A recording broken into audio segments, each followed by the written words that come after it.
प्यारे पिताजी, राजाओं का राजा, प्रभुओं का प्रभु जी, हृदय से धन्यवाद देते हुए आपके निकट में आते हैं, झुक जाते हैं, स्तुति वंदना करते हैं। आज के इस बाइबल सेवा अध्ययन में प्रभु के आगमन के लिए प्रभु के दास भाई साइरस लाल उनकी सेवा को आज आशीष करें, शुरू से अंत तक चलाएं। अंधकार की देखी अनदेखी समझ शक्ति को मसीह के बहुमूल्य नाम में हम खंडन करके बांध देते हैं। स्वर्ग से आप ही विचार दे, जब तक आप ना देंगे ना हम कुछ पा सकते हैं ना बांट सकते हैं। दया करे, अनुग्रह करे प्यारे पिताजी, गीत गाने में भी सहायता करें। गौरव प्रशंसा आदर के योग परमेश्वर आप हैं। हर एक भाई बहनों लोग जितने सारे सुनते हैं सब पर अनुग्रह हो। महिमा मान गौरव दे करके प्रार्थना हमारा प्रेमी प्रभु उद्धार करता तारणहार मसीह यीशु के नाम में मांगते हैं, सुनिए और स्वर्ग राज में ग्रहण करें पिताजी, आमीन।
जैसा हम लोग अध्ययन करते हुए इस बात को जो प्रभु यीशु मसीह के आगमन से जुड़ी है और प्रभु यीशु मसीह का ये कहना कि मैं चोर के समान आऊंगा, ना केवल प्रभु यीशु मसीह ने कहा, हम लोग अध्ययन करते आए हैं, प्रेरित पौलुस ने भी कहा और प्रेरित पतरस ने भी कहा और यूहन्ना जो प्रभु यीशु मसीह का प्रिय चेला उसने भी कहा। पर यहाँ जब प्रकाशित वाक्य जिसे प्रभु यीशु मसीह के इस चेले यूहन्ना ने लिखा, यहाँ 2 बार वर्णन है प्रभु यीशु मसीह के चोर के समान आने का, जिसे हम पिछले दिनों में प्रकाशित वाक्य 3 अध्याय के 3 पद को पढ़कर ध्यान कर चुके। और फिर दूसरी जगह से भी जो प्रकाशित वाक्य 16 अध्याय का 15 पद, उसमें से भी हमने एक बात को देख लिया था। तो आज हम फिर आगे बढ़े, इस पद को हम लोग जरूर पढ़ लेंगे। प्रकाशित वाक्य 16 अध्याय और उसका 15 पद, जहां इस प्रकार लिखा है, देख मैं चोर के समान आता हूं, धन्य वो है जो जागता रहता है और अपने वस्त्र की चौकसी करता है कि नंगा ना फिरे और लोग उसका नंगापन ना देखें। 4 जगह प्रभु यीशु मसीह का आना चोर के समान। पर जब इस पद को पढ़ते हैं, पढ़ने से ये दिखाई देता है, ये समझ में आता है, यहाँ खुद प्रभु यीशु मसीह है, क्योंकि लिखा है, देख मैं चोर के समान आता हूं, मतलब प्रभु यीशु मसीह। छोटी सी प्रार्थना करेंगे ताकि प्रभु हमारी सहायता करे। प्रेमी पिता, दयालु परमेश्वर, हम धन्यवादी हैं, पिछले दिनों से लगातार इस तालाबंदी के समय को, जिसका लाभ उठाने के लिए आपने अपने आत्मा से भाई रंजीत और कितने और दासों की जो सेवा में लगे हैं, और इन्हीं बातों को विशेष करके जो प्रभु यीशु मसीह के आने से जुड़ी हैं, चाहे जिसे हम रैप्चर कह के और चाहे जिसे हम और बातों का अध्ययन करते हुए इस अंतर को भी समझाते हुए, रैप्चर बादलों पर उठा लिया जाना ये एक घटना है, और ठीक उसी तरह सेकंड कमिंग ये एक और घटना है, और इसके बीच में 7 वर्ष का अंतर है। हम लोग देखते देखते यहां तक पहुंचे। सो आज जब हम अध्ययन करते हैं, परमेश्वर हमारी सहायता करे। मैं अपने आप को प्रभु की सेवा के लिए सम्मुख लाऊं, क्रूस की आड़ में अपने को छिपाकर, और विनती है प्रभु अपना वचन हमारी आवश्यकता के अनुसार हमें दे, अपने दासों को उपयोगी बनाकर अपनी महिमा के लिए इस्तेमाल करे। जो शैतान की देखी अनदेखी सारी विरोधी शक्तियों को भी डांटते हैं और प्रभु यीशु मसीह के सामर्थ्य नाम से बांध देते। प्रार्थना सुनिए, मांगते अपने उद्धारकर्ता प्रभु यीशु के नाम में, आमीन। हमने पिछले समय जब इस 15 पद को अध्ययन करना शुरू किया था, देख मैं चोर के समान आता हूं, धन्य वो है जो जागता रहता है, और जागते रहने पर ही हम लोगों ने बहुत सी बातों को वचन में अलग अलग जगहों से देख कर लिया, ताकि हम इस सच्चाई को बहुत अच्छे से समझ सकें। जब प्रभु यीशु मसीह इस जगत में था, ये देखा गया कि वो बहुत सी बातों को दृष्टांतों की रीति पर कहता था, और दृष्टांतों की रीति पर प्रभु यीशु मसीह का कहना, इसके पीछे भी एक बड़ी मुख्य बात है। क्योंकि जब प्रभु यीशु मसीह दृष्टांतों में बातें करता था, चेले प्रभु यीशु मसीह के साथ रहते थे, और जब ये पाया गया कि उन्होंने प्रभु यीशु मसीह से कहा, तू लोगों से दृष्टांतों में क्यों बातें करता है, तो प्रभु यीशु मसीह ने क्या उत्तर दिया, इस बात को जरूर हम लोग पढ़ते हुए आगे बढ़ेंगे। मत्ती रची सुसमाचार और इसका 13 अध्याय और उसका 10 और 11 पद और 12 पद। और हाँ, पढ़ दो भाई। चेलों ने पास आकर उससे कहा, तू लोगों से दृष्टांत में क्यों बातें करता है? उसने उत्तर दिया, तुमको स्वर्ग राज के भेदों की समझ दी गई है, पर उनको नहीं। क्योंकि जिसके पास है उसे दिया जाएगा और उसके पास बहुत हो जाएगा, पर जिसके पास कुछ नहीं है, उससे जो कुछ उसके पास है वह भी ले लिया जाएगा। 13 भी। मैं उन दृष्टांतों में इसलिए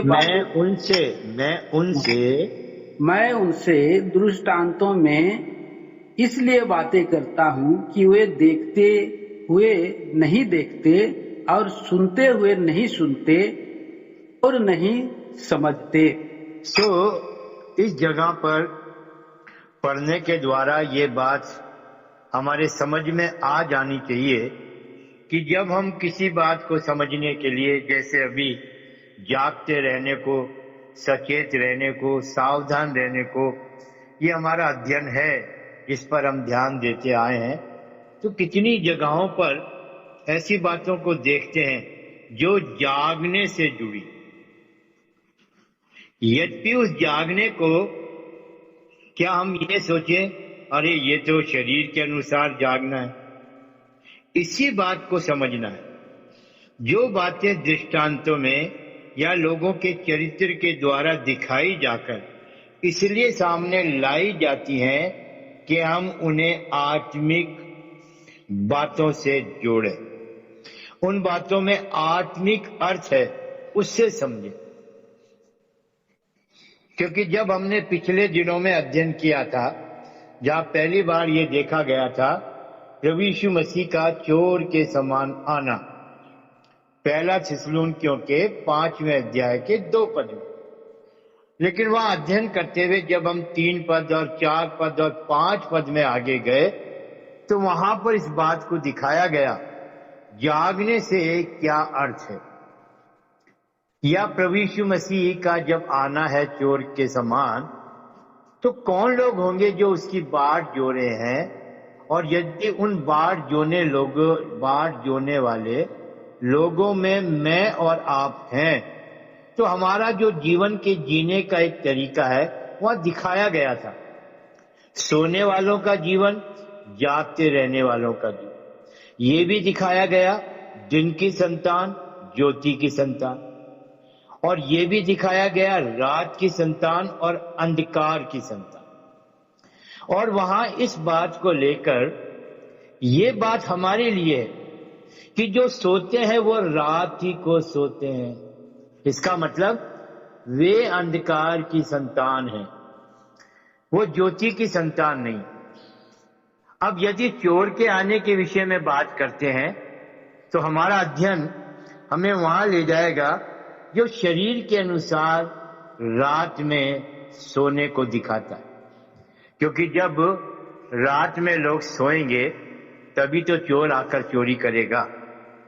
तो क्या हम भी इस सोने को, जो प्रकाशित वाक्य में जो हमारा अध्ययन चल रहा है कि हम सोते ना रहें जागते रहें, या धन्य है वो जो जागता रहता है, तो इसी संदर्भ में जब एक छठे पद को थोड़ा सा देख लें, पहला थिस्सलुनीकियों उसका 5वां अध्याय और उसका छठा पद, तो वहां से भी हम अपने लिए इस बात के आत्मिक अर्थ को, अपने जागृत होने को या जागते रहने को भी समझ सकेंगे।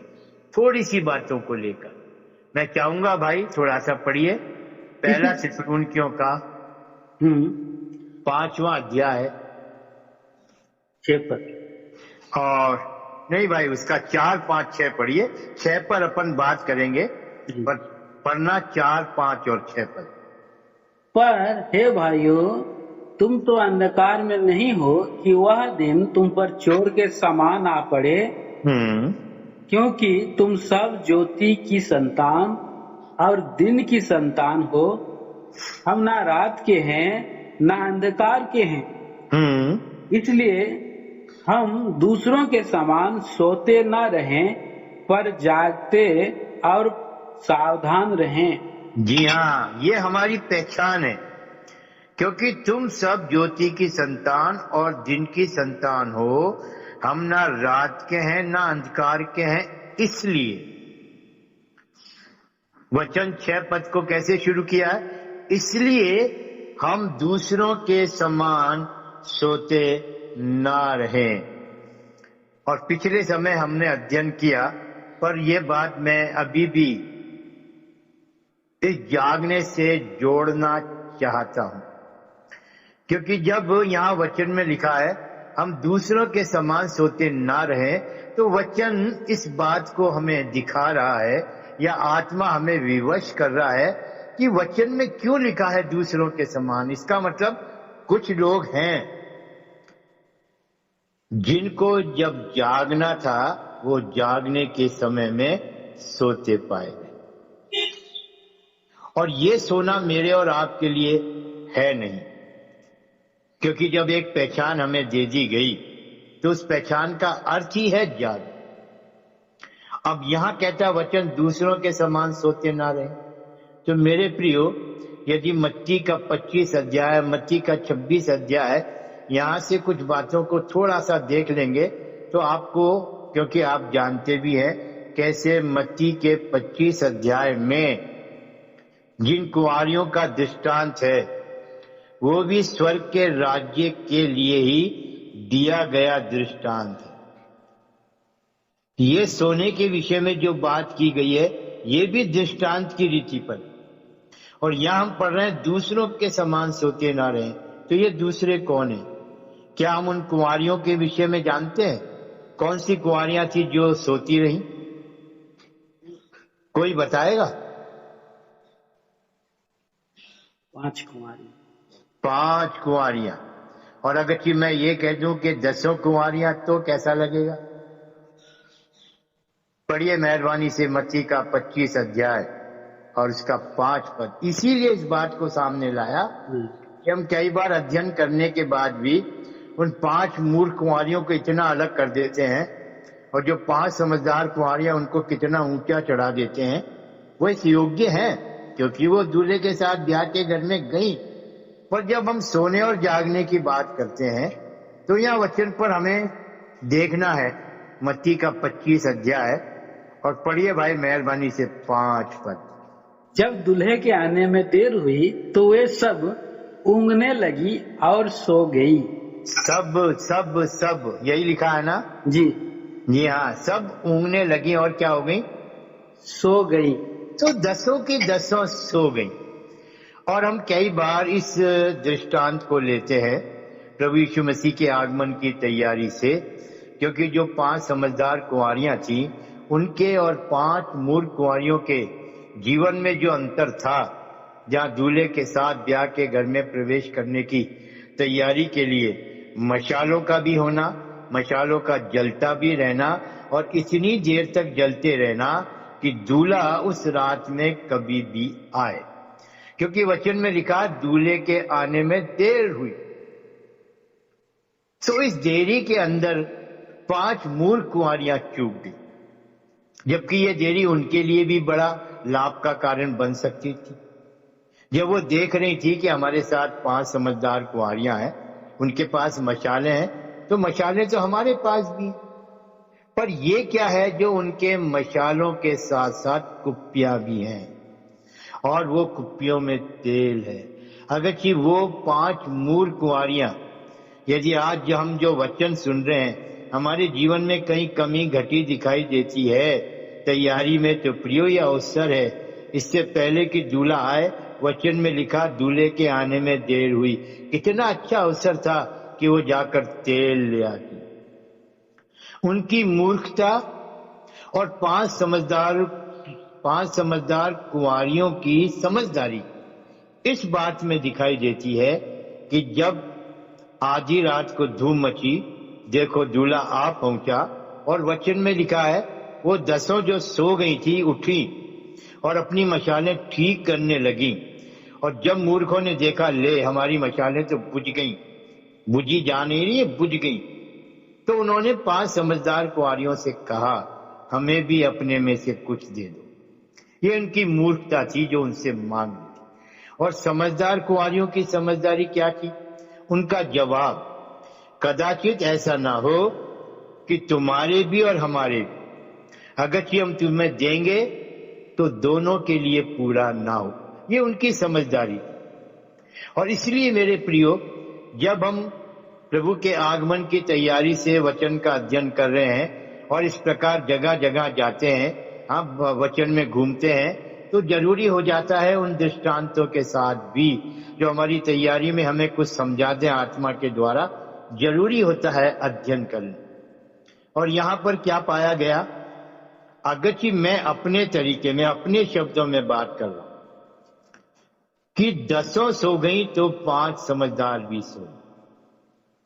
और ये 5 समझदार कुंवारियों का सोना क्या मेरे और आपके लिए काम आएगा? कि हम उनके तैयारी को या उनके जागने को अपने लिए ले लें? नहीं मेरे प्रियो, बिल्कुल काम नहीं आएगा।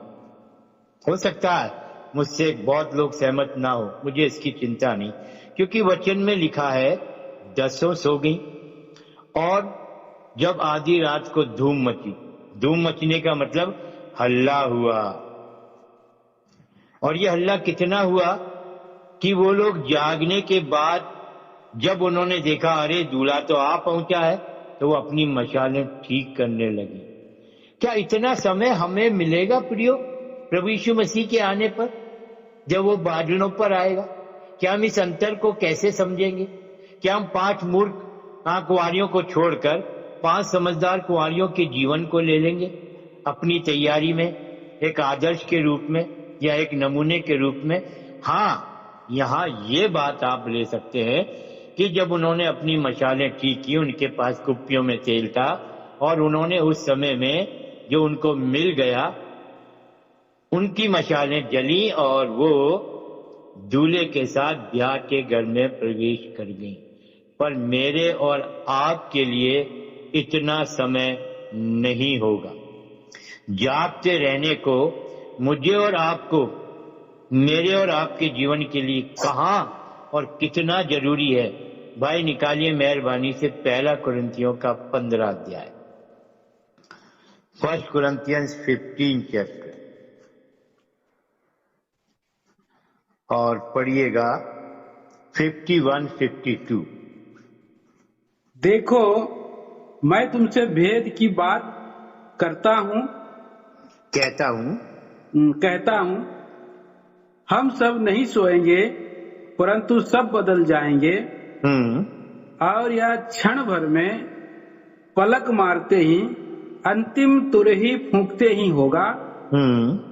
क्योंकि तुरही फूंकी जाएगी और मुर्दे अविनाशी दशा में उठाए जाएंगे और हम बदल जाएंगे। जी हाँ, मेहरबानी से 52 पद पर ध्यान दीजिए।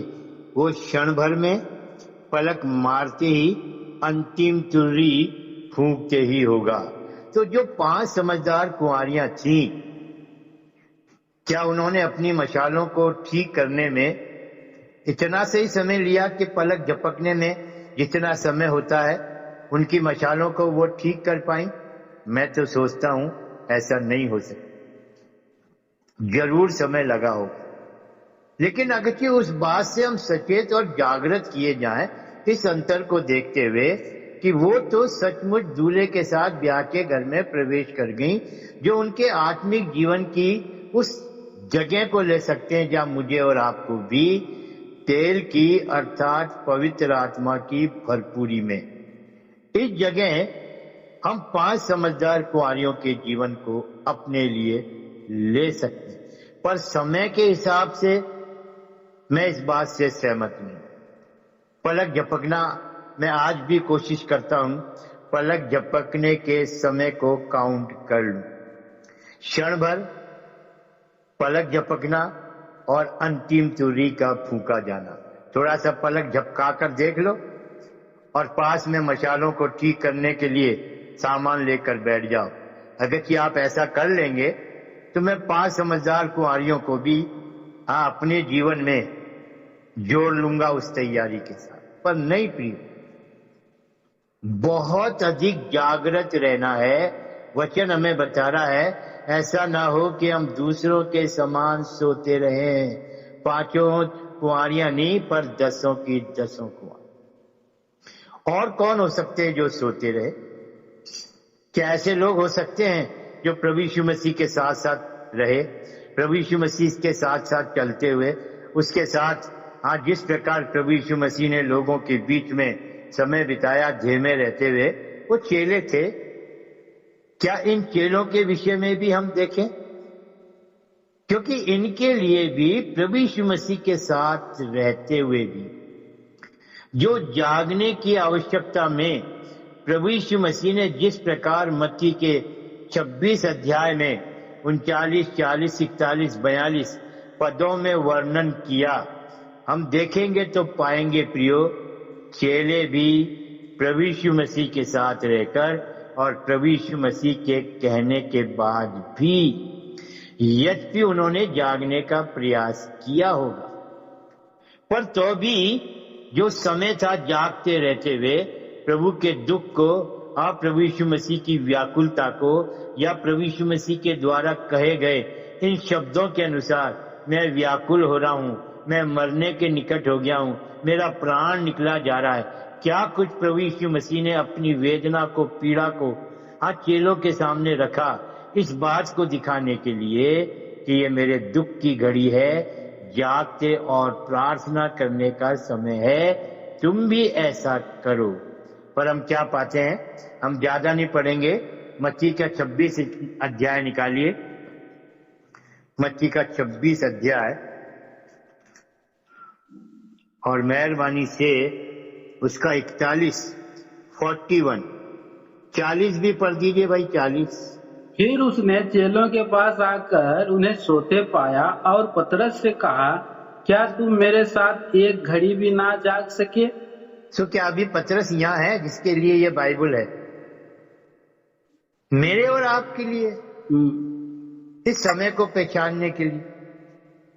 सो जब आज हम ऐसा समय देख रहे हैं जो प्रभु यीशु मसीह के आगमन में हमें बादलों पर उठाए जाने से वंचित ना कर सके और क्षण भर और पलक का झपकना, ये समय का जो आंकलन है हमारे समझ में आ जाए प्रियो। यहाँ तो एक घड़ी लिखा, एक घड़ी का मतलब होता है 1 घंटा, और एक बार नहीं 3 बार प्रभु यीशु मसीह उनके पास से अलग होकर गया और फिर आकर देखा। और हम पाते हैं जब जब प्रभु यीशु मसीह आया और उसने देखा, क्या पाया गया? चेले सो रहे। क्या मेरे प्रियो ये जागने का समय नहीं था? आप क्या कहेंगे? अरे उनको तो सोना ही था, थक गए होंगे।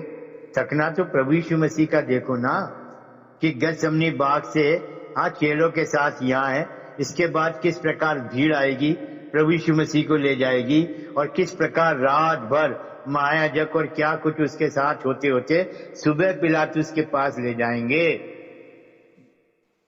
सोने की जरूरत तो प्रभु यीशु मसीह को थी, ये चेले तो जाग सकते थे। और ये चेलों की गिनती चेलों पर दोष लगाकर हम अपने को ना बचा लें। हम प्रभु यीशु मसीह के लोग, मेरी और आपकी बड़ी आवश्यकता है जागते रहने की, शरीर के साथ जागते रहने को अपने जीवन में आत्मिक दृष्टिकोण के साथ जोड़िए। क्योंकि यहाँ क्या लिखा है, प्रभु यीशु मसीह ने क्या कहा, मेहरबानी से पढ़िए भाई। जागते रहो और प्रार्थना करते रहो कि परीक्षा में ना पड़ो। आत्मा तो तैयार है परंतु शरीर दुर्बल है। सो हम क्या कहें, जब प्रभु यीशु मसीह आएगा बादलों पर और हम नहीं उठाए गए तो कह देंगे प्रभु क्या करें, आपने तो कहा था आत्मा तो तैयार है पर शरीर दुर्बल है। तो हमारे शरीर के दुर्बल होने के कारण हम सोते पाए गए। क्या प्रभु यीशु मसीह नहीं कहेगा मैंने तुम्हें आत्मा क्यों दिया? ये आत्मा का जीवन ही तो है जो कुप्पियों में तेल के जीवन को दिखाता है। यही तो मेरी और आपकी आवश्यकता आज के वर्तमान में प्रभु यीशु मसीह के आगमन की तैयारी के लिए, कि हम शरीर के अनुसार ना चलें, आत्मा के अनुसार चलें, आत्मा से देह की क्रियाओं को मारें। आत्मा के जीवन में जहां जागृति है, वचन दिखा रहा है शरीर से कुछ लाभ नहीं। जब आत्मा हमको दिया गया तो क्यों दिया गया? प्रभु हमारी आवश्यकता को जानता है। आत्मा के जीवन में रहते हुए यदि मैं आपको सच बता रहा हूं, आप शरीर में विश्राम करते हैं, मैं भी करता हूं। मैं 24 घंटे जागता तो नहीं रहता, लेकिन अगर ये आत्मा के जीवन के साथ रहकर हम शरीर में भी जो हमारी आवश्यकता है देह को विश्राम देने की, हम विश्राम करेंगे, पर आत्मा के कारण हमारी जागृति बनी रहेगी कि चाहे प्रभु यीशु मसीह कभी आए, हम सोते हो या जागते हो। भाई एक पद पढ़ो, पहला थिस्सलुनीकियों का 5 अध्याय और उसका 10 पद होगा।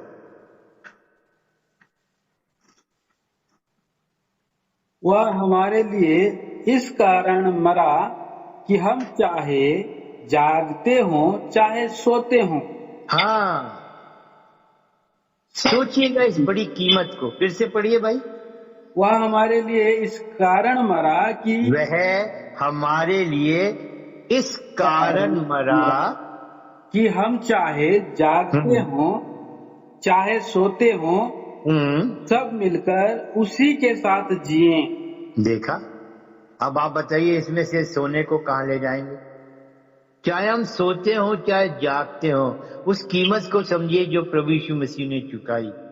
और इसलिए मेरे प्रियो, जब हम 16 अध्याय का प्रकाशित वाक्य के 16 अध्याय के 15 पद को जिस पर हम अध्ययन करते हैं, वचन हमारे लिए चेता रहा है कि जो समय है हमारे लिए जागने का, जब प्रभु चोर के समान आएगा तो हमारे लिए कितना जरूरी होगा कि हम जागते पाए जाए। हम ही उसके लिए बहुमूल्य हैं। चोर जब आता चोरी करने, बहुमूल्य वस्तुओं को ही चुराता है। चोर जब घर में घुस जाता है, अलमारियां खटखटाता है, कपड़े फपड़े क्या कुछ है सब को छोड़ जाता है, लेकिन जो बहुमूल्य, प्रभु यीशु मसीह के लिए मैं और आप बहुमूल्य, वो मुझे और आपको क्यों छोड़ दे? पर यदि प्रियो इस जगह पर जैसा वचन मेरे और आपके लिए है, हम ठीक रीति से जागते हुए नहीं पाए गए तो बड़ी कठिनाई हो जाएगी प्रियो। जब प्रभु आएगा तो हम बादलों पर उठाए जाए। इस वचन को आगे पढ़े हम, ताकि हमारा अध्ययन आगे बढ़े। जागने से 16 का 15। देख, मैं चोर के समान आता हूँ। धन्य वह है जो जागता रहता है और अपने वस्त्र की चौकसी करता है कि नंगा ना फिरे और लोग उसका नंगापन ना देखे। जी हाँ, हमारे जागने को बता दिया। इस जागने के पीछे 2 कारण है। पहला कारण क्या है? हमें अपने वस्त्रों की क्या करनी है? चौकसी। क्योंकि चोर आएगा तो क्या करने आएगा? चोरी करने। और अगर हम सचेत ना रहे, अर्थात एक जगह पर प्रभु यीशु मसीह नहीं, प्रभु यीशु मसीह चोर के समान आएगा आपको और मुझे लेने। लेकिन हमारे वस्त्रों की चौकसी हमें करनी इसलिए है कि शैतान, जिसका आरंभ से इस मनुष्य के लिए यही किया गया कार्य है कि उसने आदम को नंगाई में पहुंचा दिया। और यहां क्या लिखा वचन में, हमारा जागता रहना क्यों जरूरी है कि हम चौकसी करें अपने वस्त्र की। और हम वस्त्र की चौकसी क्यों करें? क्योंकि हम कैसे ना दिखाई दें, नंगे ना दिखाई दें, लोग हमारा नंगापन ना देखें।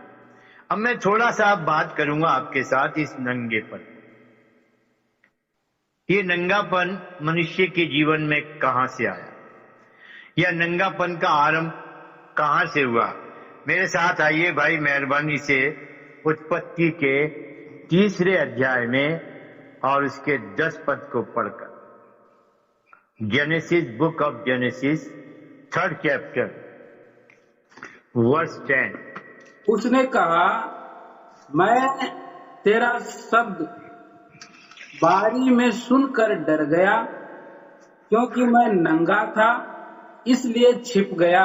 जी हाँ, ये है पहली नंगाई जिस मनुष्य को परमेश्वर ने बनाया अपने स्वरूप और अपनी समानता में।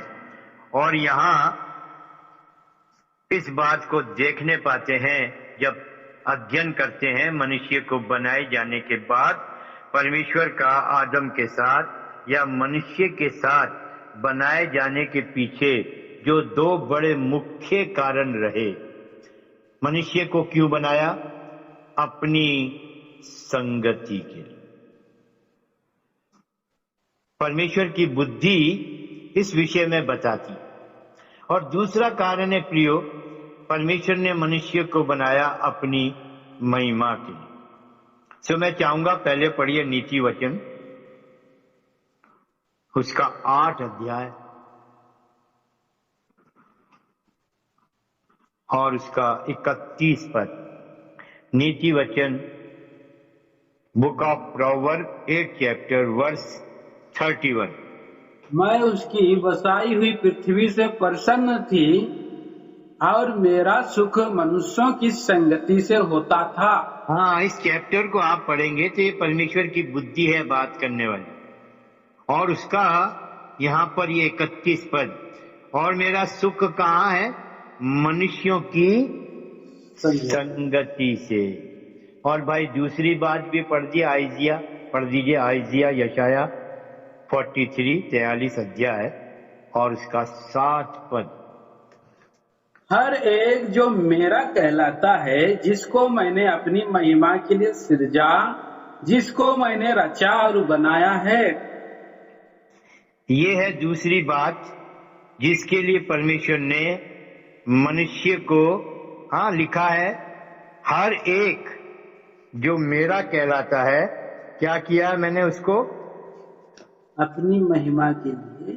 जी हाँ, अपनी महिमा के लिए सृजा, है ना, जिसको मैंने रचा और बनाया है। परमेश्वर ने जब आदम को बनाकर अदन की वाटिका में रखा और वो ठंडे समय में आता था, किस लिए? मनुष्य के साथ संगति कर। और मनुष्य की संगति से प्रियो कैसा लगता है? सोचिए, परमेश्वर प्रसन्न होता था। परमेश्वर की बुद्धि का ये वृत्तांत है। और ये स्पष्ट किया गया कि परमेश्वर ने अपनी महिमा के लिए। और यहाँ जब 10 पद को पढ़ते हैं, ठीक उसी रीति से 8 पद से आप पढ़ेंगे, परमेश्वर अपने तरीके से, जैसे वो ठंडे समय में आता था, अदन की वाटिका में आया। और क्या पाया कि आदम तो नहीं है। इसके द्वारा ये नहीं कहता मैं कि परमेश्वर नहीं जानता था आदम का, लेकिन आदम से परमेश्वर ने पूछा, हे आदम तू कहाँ है? और तब हम पाते हैं उसका ये जवाब था, हाँ मैं बारी में तेरी आवाज सुनकर। 10 पद में, 10 पद, 9-10 पद। तब यहोवा परमेश्वर ने पुकार कर आदम से पूछा, तू कहाँ है? उसने कहा, मैं तेरा शब्द बारिश में सुनकर डर गया, क्योंकि मैं नंगा था इसलिए छिप गया। अब देखिए परमेश्वर क्या कह रहा। उसने कहा, किसने तुझे बताया कि तू नंगा है? किसने तुझे बताया कि तू नंगा है? क्या परमेश्वर ने जब आदम और हवा को बनाया था तो कोई वस्त्र पहनाया था क्या? वो तो तब भी नंगे थे। पढ़िए मेहरबानी से उत्पत्ति के 2 अध्याय का आखिरी पद। आदम और उसकी पत्नी दोनों नंगे थे, पर लजाते न थे। जी हाँ, नंगे तो जब भी थे, पर क्या बात थी? वो एक दूसरे से नहीं लजाते थे। और इसीलिए परमेश्वर ने पूछा, तुझे किसने बता दिया कि तू नंगा है? 12 पद भी पढ़िए भाई। हाँ, 11 को पूरा करिए। किसने तुझे बताया कि तू नंगा है? हाँ, जिस वृक्ष का फल खाने को मैंने तुझे मना किया था, क्या तूने उसका फल खाया है? आदम ने कहा, जिस स्त्री को तूने मेरे संग रहने को दिया है, उसी ने उस वृक्ष का फल मुझे दिया और मैंने खाया। हम तो सोचते हैं सांप ही धूर्त था, चतुर था, लेकिन फल खाते आदम भी चतुर हो गया। क्या जवाब दिया उसने? ये स्त्री को जिसे तूने मुझे दिया, अगर तू इसे नहीं देता मैं नहीं फल खाता। मतलब मैंने ऐसा नहीं। और आज भी मनुष्य ऐसा ही है, आज भी, क्योंकि वो फल अर्थात अनाज्ञाकारी था, परमेश्वर की दृष्टि में पाप, और इसी कारण से उन लोगों पर वो नंगाई प्रकट हुई जो नंगाई ऑलरेडी पहले थी, पर पहले उनके पास एक ऐसा वस्त्र था। क्योंकि जब परमेश्वर ने आदम और हवा को बनाया, हम पाते प्रियो अपने स्वरूप और अपनी समानता, और परमेश्वर का स्वरूप उसकी महिमा है। और इस महिमा के वस्त्रों में वो ढपे हुए थे, और वो नंगे होते भी लजाते नहीं थे, क्योंकि उस वक्त तक वो पाप जो उनकी नंगाई को सामने ले आता नहीं किया था। पर जैसे ही वृक्ष का फल खाया, जिस भले और बुरे के ज्ञान के वृक्ष के फल को खाने को मना किया था, उनको दिखाई दिया हम लोग तो नंगे। अब आप कहेंगे, भाई ये महिमा का वस्त्र और महिमा से ढका हुआ था, ये कहां से ले आए? ये तो सब लिखा ही नहीं उत्पत्ति में। आप बिल्कुल सही हैं, लेकिन मैं आपको बताऊं, मेरे साथ आइए मेहरबानी से इसी बात को जानने और समझने के लिए। 2 कुरिन्थियों का 5वां अध्याय,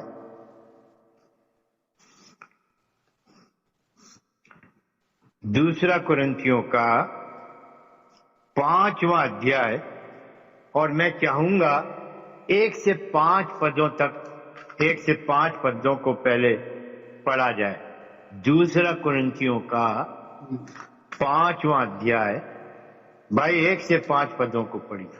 क्योंकि हम जानते हैं कि जब हमारा पृथ्वी पर का डेरा सरीखा घर गिराया जाएगा, तो हमें परमेश्वर की ओर से स्वर्ग पर एक ऐसा भवन मिलेगा जो हाथों से बना हुआ नहीं, परंतु चिरस्थायी है। इसमें तो हम कहराते और बड़ी लालसा रखते हैं कि अपने स्वर्गीय घर को पहन लें, कि इसके पहनने से हम नंगे ना पाए जाएं, और हम इस डेरे में रहते हुए बोझ से दबे कहराते रहते हैं, क्योंकि हम उतारना नहीं वरन और पहनना चाहते हैं, ताकि वह जो मरणहार है जीवन में डूब जाए। हाँ, जिसने हमें इस बात के लिए तैयार किया है कि वह परमेश्वर है, जिसने हमें बयाने में आत्मा भी दिया है। जिसने हमें इसी बात के लिए तैयार किया है वो परमेश्वर है। किस बात के लिए? कि हम फिर नंगे ना पाए जाए और इस सच्चाई को समझें। ये पृथ्वी पर का डेरा सरी का घर, ये मनुष्य की ढेर, जिसकी जड़ में आज भी पाप है, जिसके कारण ये मनुष्य उत्पत्ति 3 अध्याय के 19 पद के अनुसार जैसा उसको सजा दी गई, तू मिट्टी है और मिट्टी में ही मिल जाएगा। और ये मिट्टी की देह और ये पाप, जिसके कारण पाप में रहते हुए हमने परमेश्वर की उस महिमा को खोया। ये बात कैसे प्रमाणित होती है? जब रोमियो के 3 अध्याय का 23 पद पढ़ते हैं, वहां पर लिखा है, सबने पाप किया है और सब परमेश्वर की महिमा से रहित हैं। महिमा से रहित कब हुए? जब पाप किया। इसका मतलब दूसरा कुरिन्थियों का 5 अध्याय हमें समझाता है कि हम किस प्रकार से 3 पद को जब पढ़ते हैं, इसके पहनने से हम नंगे ना पाए जाएं। किसके पहनने से? एक घर, एक भवन, एक डेरा। यहां पर 4 शब्दों को काम में लिया गया है। यदि आप ध्यान देंगे, देखिए 5वां अध्याय, जब हमारा पृथ्वी पर का डेरा सरी का घर, डेरा भी और घर भी। और आगे क्या लिखा? स्वर्ग पर ऐसा भवन, ये भी हमसे जुड़ा है। और आगे आप पढ़ेंगे, अपने स्वर्गीय घर को पहन। तो मेरे प्रियो, हमारी नंगाई का ढांपा जाना हम समझ सकते हैं। जब पाप जीवन में आया, इस मनुष्य की नंगाई सामने आ गई और उन्होंने उपाय किया नंगाई को ढांपने का। जैसे आज भी बहुत से लोग हैं जो अपने आप को ऐसे झूठे आडंबर में या ऐसी झूठी शिक्षाओं के कारण या अपने खुद की ठहराई हुई धार्मिकता कि हम बाइबल पढ़ लेते हैं, हम गिरजे चले जाते हैं, हम 10वां अंश दे देते हैं, हम परमेश्वर के लोगों से प्रेम रखते हैं, हम अपने पड़ोसियों से प्रेम रखते हैं, हम किसी से झगड़ा नहीं करते हैं, हमें तो दूसरों के हित की चिंता रहती है, हमने तो परमेश्वर के लिए ये किया है या वो किया है। मुझे कहते हुए डर नहीं लगता और इन बातों को कहने की जरूरत इसलिए पड़ती कि आज भी किसी लोग इसी प्रकार के जीवन से संतुष्ट हैं और उनको उद्धार की जरूरत नहीं दिखाई देती। उनको जिस महिमा को वो खो चुके हैं, उस महिमा की जरूरत नहीं पड़ रही। जब प्रभु यीशु मसीह आएगा प्रियो अपने लोगों को लेने, तो जिनके पास महिमा नहीं होगी या जो महिमा के साथ नहीं होंगे, वो नहीं उठाए जाएंगे। पढ़ दीजिए भाई इस पद को भी, कुलुसियों का 3:4 अच्छा रहेगा। कुलुसियों का 3 और इसका 4 पद। जब मसीह जो हमारा जीवन है प्रकट होगा, तब तुम भी उसके साथ महिमा सहित प्रकट किए जाओगे। या उसके साथ, प्रभु यीशु मसीह के साथ हम उसके समान होंगे, महिमा सहित प्रकट किए जाएंगे। और इसीलिए प्रियो, जो सच्चा विश्वासी है वो इस सच्चाई को जानकर कि किस प्रकार से इस पाप के कारण जो नंगाई है, जिसे ढांपने के लिए जो परमेश्वर ने उपाय किया, वो आज नहीं, वो उपाय परमेश्वर ने अदन की वाटिका में ही इस पापी मनुष्य के लिए किया। कैसे परमेश्वर ने नंगाई को ढांपा, यही बात अगर कि आज का मनुष्य और विशेष करके मसीह समाज समझ जाए कि पाप की नंगाई को कोई नहीं ढांप सकता। किसी भी प्रकार के काम किए जाने पर ये नंगाई जो पाप की है ढांपी नहीं जा सकती, क्योंकि यदि ऐसा होता तो परमेश्वर को आदम और हवा के लिए ये नहीं करना पड़ता जो हम पढ़ते हैं उत्पत्ति के 3:21 में। पढ़ दीजिए भाई, जेनेसिस 3:21।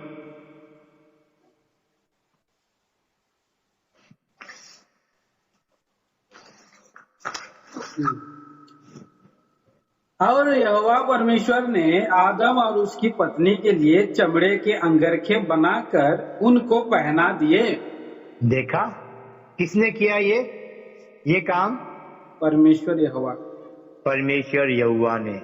त्रिएक परमेश्वर में से एक व्यक्तित्व निकला। ये जानने और समझने की बात। यहोवा परमेश्वर का मतलब है छुड़ाने वाला, उद्धार करने वाला। दूसरे शब्दों की गहराई में जाएं, नंगाई को ढांपने वाला, बलिदान के द्वारा।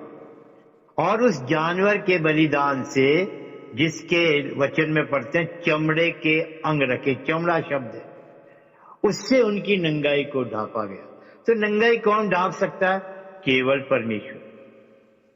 लेकिन जब पापी मनुष्य परमेश्वर के पास आना ना चाहे और अंजीर के पत्ते लपेटते क्या हो जाएगा? अंजीर के पत्ते लपेटो ना, वचन में लिखा 64:6 में, पत्ता सूख जाता है और उड़ जाता है। क्या हो जाएगा? अगरचे नंगाई ढक जाती, वचन में लिखा उन्होंने अंजीर के पत्तों की लंगोटी, फिर झाड़ी में क्यों गए? जब तुमने अंजीर के पत्ते लपेट लिए तो फिर क्या जरूरत थी डर के झाड़ी में छुपने की?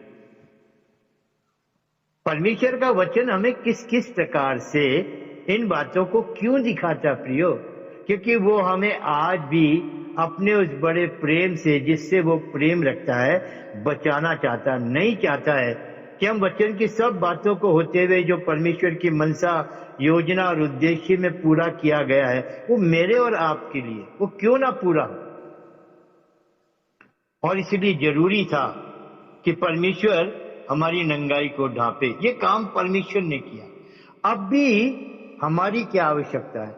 हम इस ध्येय में हैं और परमेश्वर ने हमारी नंगाई को ढांपने के लिए आज जानवरों के चमड़े के वस्त्र नहीं, उनके लहू के बलिदान के द्वारा नहीं, पर अपने पुत्र के बलिदान के, मेरी और आपकी जो नंगाई ढांपी गई है वो प्रभु यीशु मसीह के लहू से ढांपी गई है। मेरा और आपका पाप ढांपा गया है।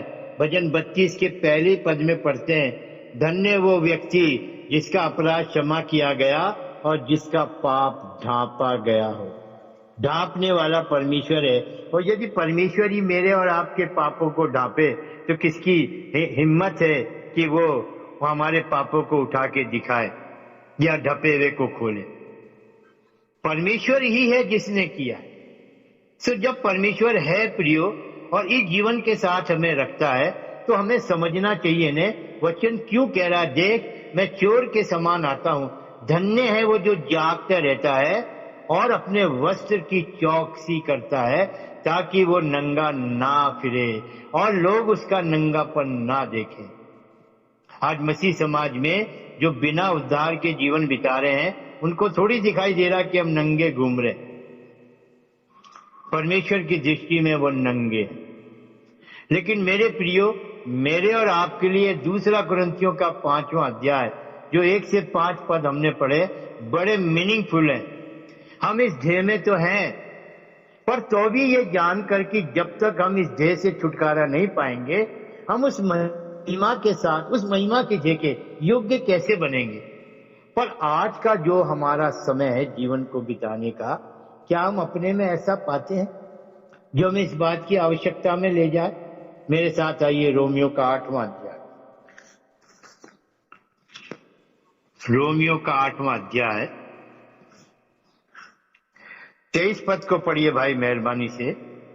रोमन्स 8 चैप्टर वर्स 23 और केवल 20। पर जब हम भी जिनके पास आत्मा का पहला फल है आप ही अपने में कहराते हैं और लेपालक होने की अर्थात अपनी देह के छुटकारे की बाट जोहते हैं। आगे, इस आशा के द्वारा हमारा उद्धार हुआ है। परंतु जिस वस्तु की आशा की जाती है जब वह देखने में आए तो फिर आशा कहाँ रही, क्योंकि जिस वस्तु को कोई देख रहा है उसकी आशा क्या करेगा। आगे, परंतु जिस वस्तु को आप नहीं देखते यदि उसकी आशा रखते हैं तो धीरज से उसकी बाट जोहते भी हैं। जी हाँ, जी हाँ, इस आशा के द्वारा हमारा उद्धार हुआ। कौन सी आशा? जो हमें अभी दिखाई नहीं दे रही है, पर ये उद्धार हमारे जीवन में आ गया। पापों की क्षमा हमारे जीवन में आ गई। प्रभु यीशु मसीह पर के लहू पर विश्वास किया किया जाना, ये हमारे जीवन में आ गया। उद्धार हमारे जीवन में एक प्रमाण है और इसीलिए हम इस ध्येय में कहराते हैं। इस ध्येय का छुटकारा ही हमारे ले पालकपन को सिद्ध करेगा। और यदि हम अपने में ऐसा महसूस करते हैं प्रियो, हमारा कराना हमें दिखाई देता है, हमारा कराना परमेश्वर को दिखाई देता है, तो ये सच है प्रियो, हम सचमुच उस महिमा की ध्येय को ही प्राप्त करें। और इसीलिए इस उद्धार के जीवन में आशा को, जो धन्य आशा है, जिस आशा के कारण हम बाढ़ जोते हुए आगे बढ़ रहे हैं, उस आशा का पूरा होना लगभग तय है। क्योंकि 25 पद हमें ढाढ़स बंधाता है, 8 का 25 पद। परंतु जिस वस्तु को हम नहीं देखते, यदि उसकी आशा रखते हैं तो धीरज से उसकी बाट जोते हैं। और इसलिए मेरे प्रियो, ये वस्त्र है, चिरस्थायी है, अविनाशी है, ये स्वर्गीय घर है, ये भवन है, और इसको पहनने से फिर हम नंगे नहीं दिखाई देंगे। इसी आशा में तो हम लोग आगे बढ़ते चले जाते। और जब इस प्रकार से हम कहते हुए अपने जीवन को बिताएंगे तो मेरे प्रियो, सचमुच होगा, सचमुच होगा, हम अपने प्रभु यीशु मसीह के बाट जोने से इस जीवन को अपने साथ साथ अपने में बढ़ता हुआ पाएंगे। मेरे साथ आइए, इन 2 पदों को जरूर देखिए। फिलिपियों का 3रा अध्याय, फिलिपियों का 3रा अध्याय और उसका 20 और 21 पद। पर हमारा स्वदेश स्वर्ग पर है और हम एक उद्धारकर्ता प्रभु यीशु मसीह के वहां से आने की बाट जो रहे हैं, वह अपनी शक्ति के उस प्रभाव के अनुसार, वह अपनी शक्ति के उस प्रभाव के अनुसार, जिसके द्वारा वह सब वस्तुओं को अपने वश में कर सकता है, हमारी दीनहीन देह का रूप बदलकर अपनी महिमा की देह के अनुकूल बना देगा। यस, ये हमारी धन्य आशा, ये हमारा बाट जो, यदि हम अपनी ध्येय में कर रहे हैं, पर क्या दिखाई दे रहा प्रियो? आज लोग जो विशेष करके विश्वासी, जो प्रभु यीशु मसीह के आने की बाट जोने का दम करते हैं, आज भी शरीर के साथ कराना तो दूर रहा, लालसाओं और अभिलाषाओं के साथ जीवन को बिताते हैं। और ध्येय में जब लालसाएं और अभिलाषाओं को जगह मिलती है, तो ये जगह कहाँ है? इस संसार में। क्या एक विश्वासी को इस बात का ध्यान है कि परमेश्वर का आत्मा जो हमारे लिए कार्य कर रहा है, परमेश्वर की वो शक्ति जो महिमा की शक्ति है, जिसके प्रभाव से हमारा प्रतिदिन का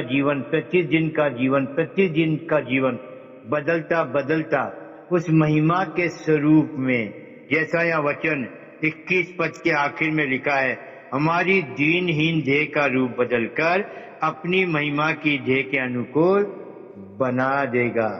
इसलिए मेरे प्रियो, मैं इस बात को आपके सामने रखने के लिए विवश हुआ कि हम पहले इस नंगेपन को समझें, क्योंकि यदि आज हम ये जान लेते हैं कि हमारे उद्धार के कारण या परमेश्वर के द्वारा दी गई धार्मिकता के कारण जिस प्रकार से हमें जो वस्त्र दिया गया है, जिसका हम अध्ययन करेंगे, लेकिन जब ये सच्चाई हमारे सामने आ जाती है, इस प्रकाशित वाक्य 16 अध्याय के 15 पद के अनुसार, जिसमें प्रभु यीशु मसीह ने कहा, देख मैं चोर के समान आता हूं।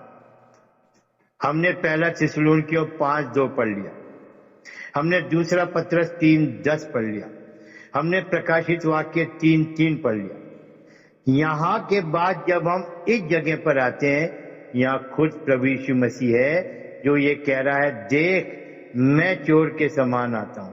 यहाँ कितनी अधिक हमें इस बात को जानना चाहिए, इस बात के वजन को समझना चाहिए। कहने वाला प्रभु यीशु मसीह है, और प्रभु यीशु मसीह ने कहा, देख धन्य वो है जो जागता रहता है। और ये जागना क्यों जरूरी है? ताकि जो वस्त्र तेरे पास है, जिसका हम आने वाले दिनों में प्रभु ने हमें अवसर दिया तो अध्ययन करेंगे, उस वस्त्र की चौकसी कर सके।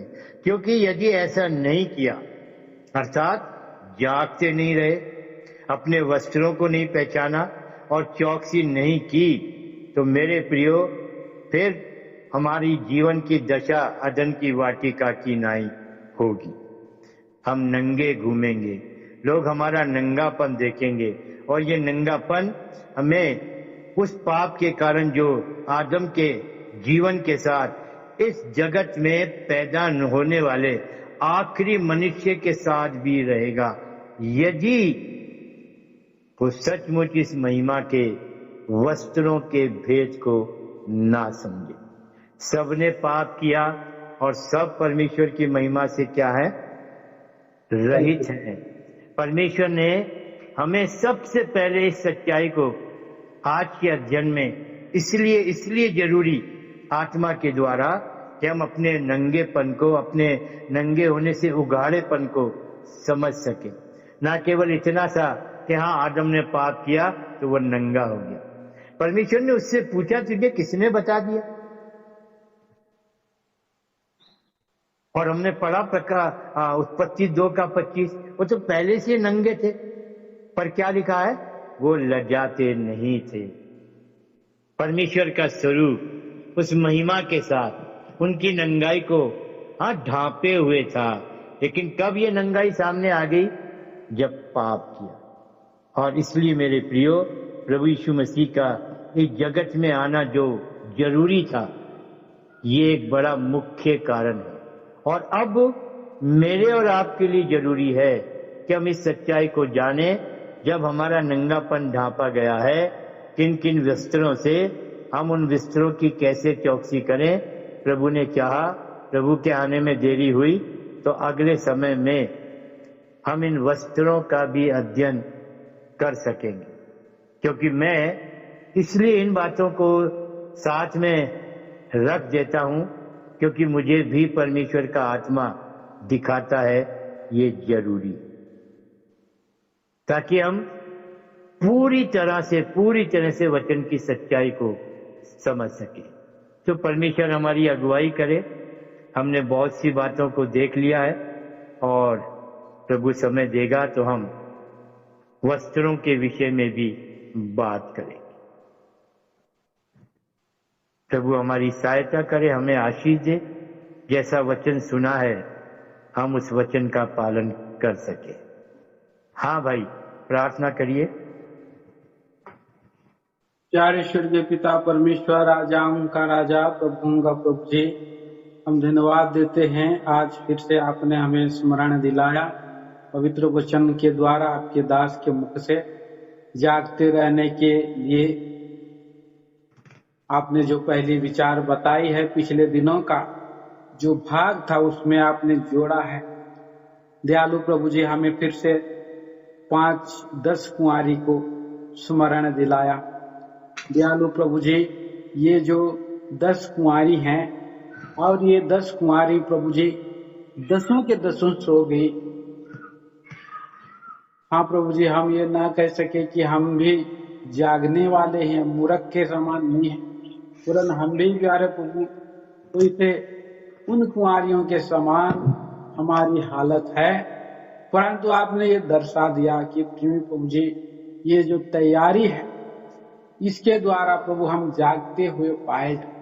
आपके ये चेले लोग प्रभु जी, वो लोग सो गए, 3 बार आपने उन्हें उठाया और तीनों बार ही सोता हुआ पाए गए।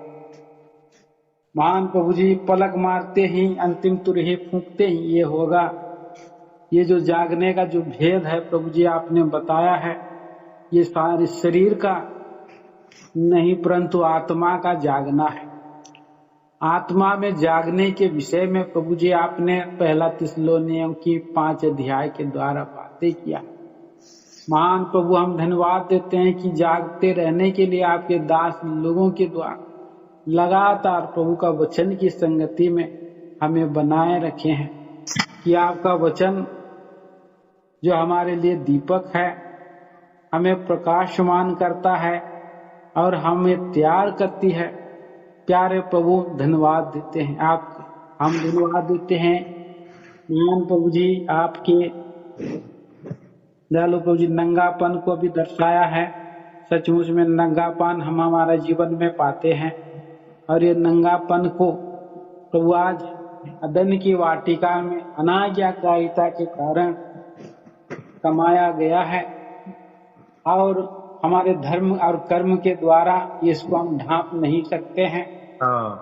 दयालु प्रभु जी, हम धन्यवाद देते हैं इसके लिए कि आप यहोवा परमेश्वर, त्रिएक परमेश्वर में से आपने आया और अपने लहू के द्वारा हमें ढांपा, धोया, शुद्ध किया, कि हम नंगेपन में ना रहें, और हमें प्रभु जी इस वस्त्र की और इस नंगाईपन में ना पड़े रहें बोल के आपने प्रभु जी प्रबंध किया है, और हम धन्यवाद देते हैं।